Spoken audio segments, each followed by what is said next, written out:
Alright, this is the first big thing, well, I guess big thing in a bigger project for a client. I'm really excited about this one.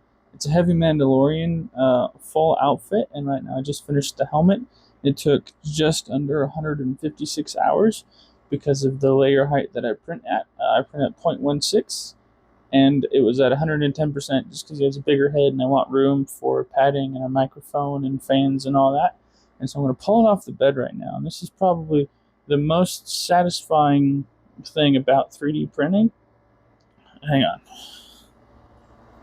All right, here we go. This is on the Neptune 3 Max.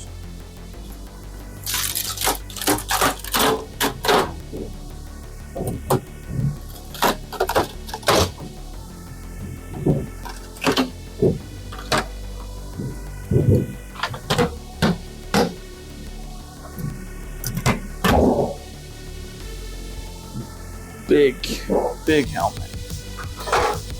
Put that back. I chose the pre-battle damaged option. That's what these little marks are, and there's a big gash in the back here. I'll probably do another video on taking the supports off, but this looks really good, and it'll save me sanding. That's why I print so fine. But let's take that middle section out. Nope. Yeah. There we go. This is a time lapse of me taking the supports off, and I actually struggled quite a bit because there were so many supports, and it was just such a process. But I had to use various different tools. I think I grabbed, there was a screwdriver, the usual little blue thing you see right in front of me that comes with most 3D printers wasn't really working all too well just because there were so many big parts. I did eventually get all the supports off, and then I think after that I actually dropped the helmet and broke it, but I fixed it later with some Mando spot putty. You can see the cracks coming up right here in that orange space that both the face plates fell off. And then this is me getting ready to put the visor in. You trace a piece of paper, put it in the helmet. I struggled with this quite a bit too because my original thought process was, I'll get some like sticky tack putty and that will hold the visor in, and then I can get super glue in.